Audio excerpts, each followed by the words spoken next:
नमस्कार, मैं हरी, आप देख रहे हैं डिजिटल न्यूज झारखंड। आइए जानते हैं झारखंड के प्रमुख खबरों के बारे में। इससे पहले से छोटी सी निवेदन की अगर आप चैनल में नए हैं तो चैनल को सब्सक्राइब अवश्य कर लें ताकि झारखंड के हर छोटी बड़ी खबर आप तक पहुंचा सकें। तो चलिए शुरू करते हैं आज की पहली और बड़ी खबर से। 6 नवंबर से होगी अगवा वीर दिसंबर अभियान की शुरुआत। दरअसल बता दूं, सीएम हेमंत सोरेन के निर्देश पर 6 नवंबर 2023 से अगवा वीर दिसंबर अभियान की शुरुआत होगी। अभियान के तहत वनों पर निर्भर रहने वाले आदिवासी जनजाति को वनाधिकार पट्टा दिया जाएगा।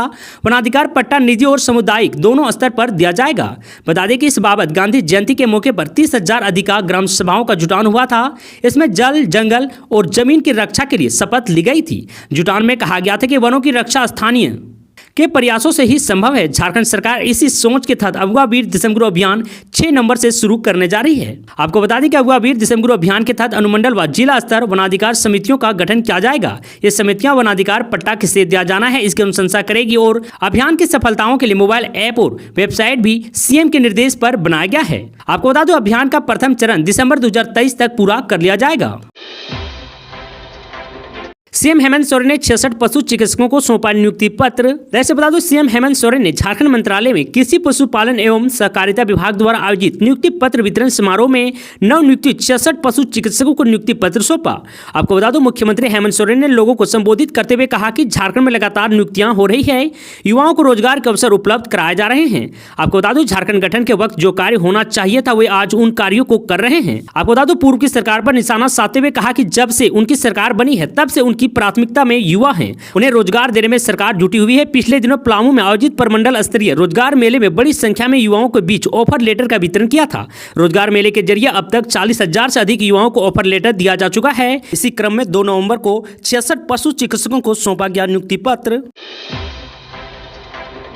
ईडी के समन पर हेमंत सोरेन की राह पर चले केजरीवाल ने लगाई हाजिरी, बीजेपी पर लगाया गंभीर आरोप। वैसे बता दूं, कथित शराब घोटाले में पूछताछ के लिए ईडी ने दिल्ली के सीएम अरविंद केजरीवाल को 2 नवंबर को तलब किया था, लेकिन झारखंड के सीएम हेमंत सोरेन की राह पर चलते हुए केजरीवाल भी ईडी के समक्ष पेश नहीं हुए।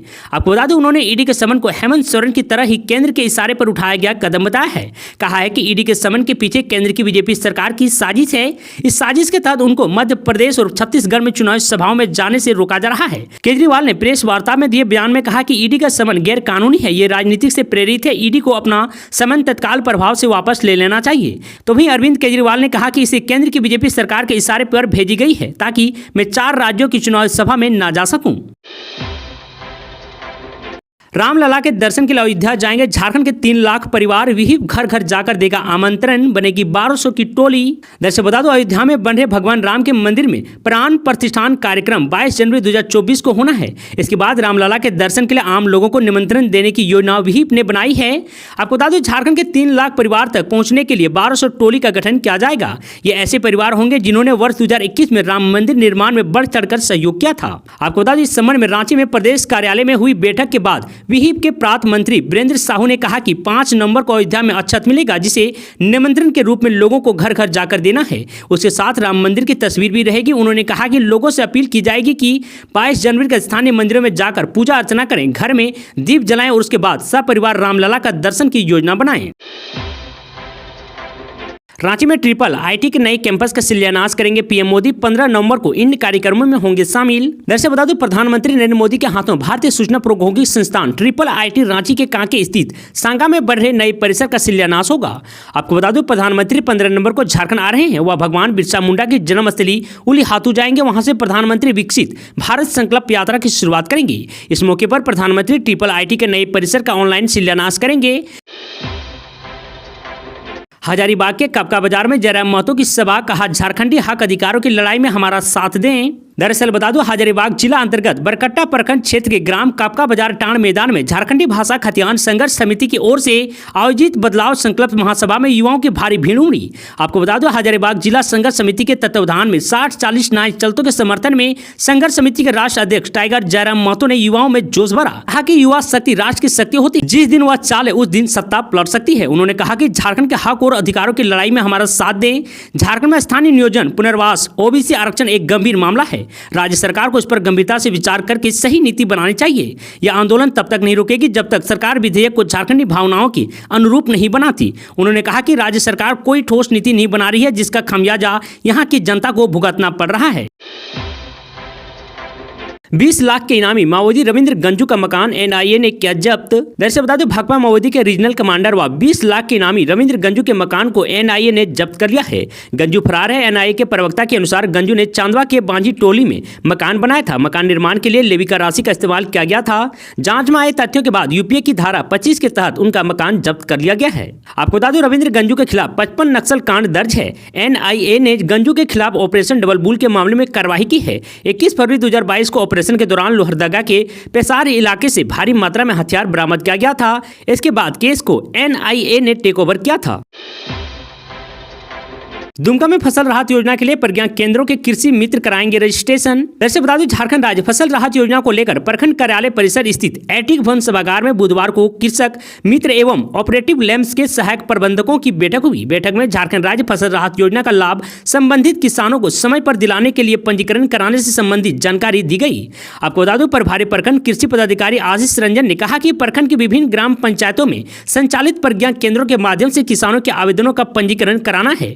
कहा कि यह योजना मुख्य रूप से किसी भी प्राकृतिक आपदा और प्राकृतिक दुर्घटनाओं के कारण फसल होने वाली क्षति की स्थिति में कृषकों को आर्थिक सहायता प्रदान करने के लिए सरकार द्वारा लाई गई योजना है। इस योजना में आपको फसल क्षति होने पर 3500 से लेकर 4000 रुपये प्रति एकड़ दी जाएगी।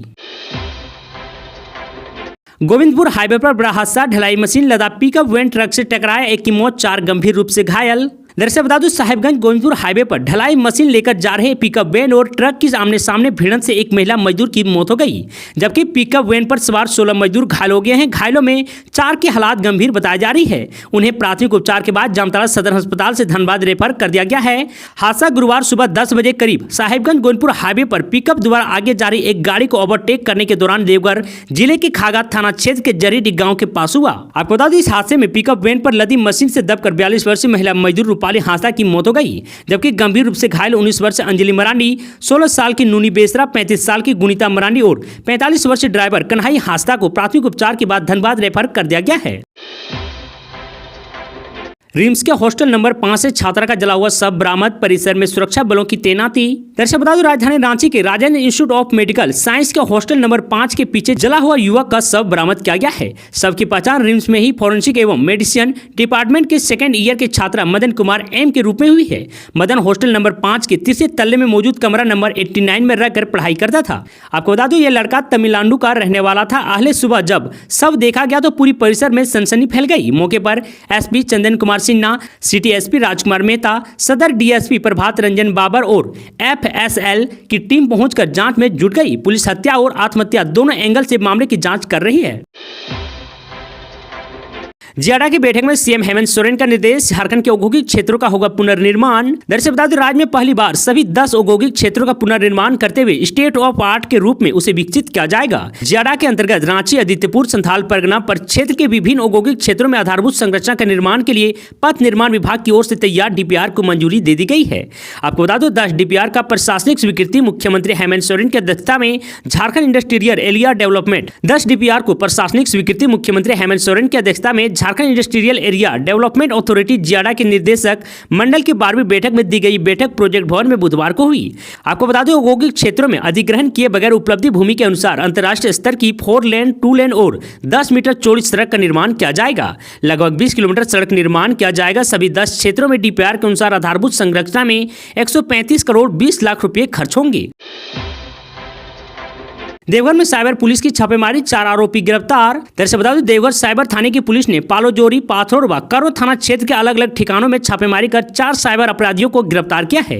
आपको बता दें इनमें पालोजोरी थाना क्षेत्र के पत्थरघटिया निवासी छोटू अंसारी, पत्थर अड्डा ओपी क्षेत्र के करहिया निवासी विजय कुमार दास, पथरोड थाना क्षेत्र के कुशवाहा निवासी राजेश दास और करो थाना क्षेत्र के तुलसी टांड निवासी विकास सिंह शामिल है।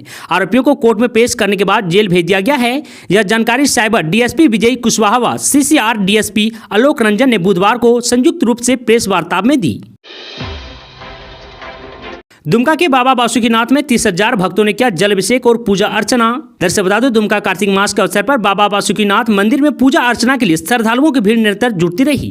आपको बता दो बासुकीनाथ मंदिर में बुधवार को लगभग 30,000 श्रद्धालुओं ने पूजा अर्चना कर भोलेनाथ से परिवार की खुशहाली की कामना की। आपको बता दो कार्तिक कृष्ण चतुर्दशी तिथि पर बुधवार को निर्धारित 4 बजे पूर्वाह्न में बासुकीनाथ मंदिर के कपाट खोले गए। इसके बाद बाबा बासुकीनाथ की सरकारी पूजा संपन्न हुई। श्रद्धालुओं ने शांति पूजन, अष्टाध्यायी, रुद्राभिषेक अनुष्ठान अनुष्ठान समेत विभिन्न धार्मिक अनुष्ठान करवाया।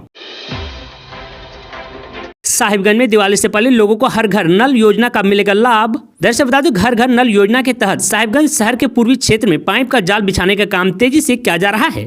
आपको बता दूं, इस संबंध में परामर्श कंस्ट्रक्शन प्राइवेट लिमिटेड बनारस की कंपनी के इंचार्ज विकास कुमार ने बताया कि एसडीओ कोठी के निकट पानी टंकी का मुख्य पाइप बिछाने का काम दीपावली के पूर्व कर लिया जाएगा। उन्होंने बताया कि पानी टंकी तक पाइप बिछाने का काम को संपन्न होने के बाद घर घर पानी की सप्लाई का कनेक्शन का काम शुरू किया जाएगा। बता दें कि इससे पूर्व सितंबर माह तक शहर के पूर्वी क्षेत्र में घर घर योजना आपूर्ति को लेकर दावा किया गया था। आज के लिए इतना ही, मिलते हैं अगले न्यूज में, तब तक के लिए जय हिंद जय भारत, धन्यवाद।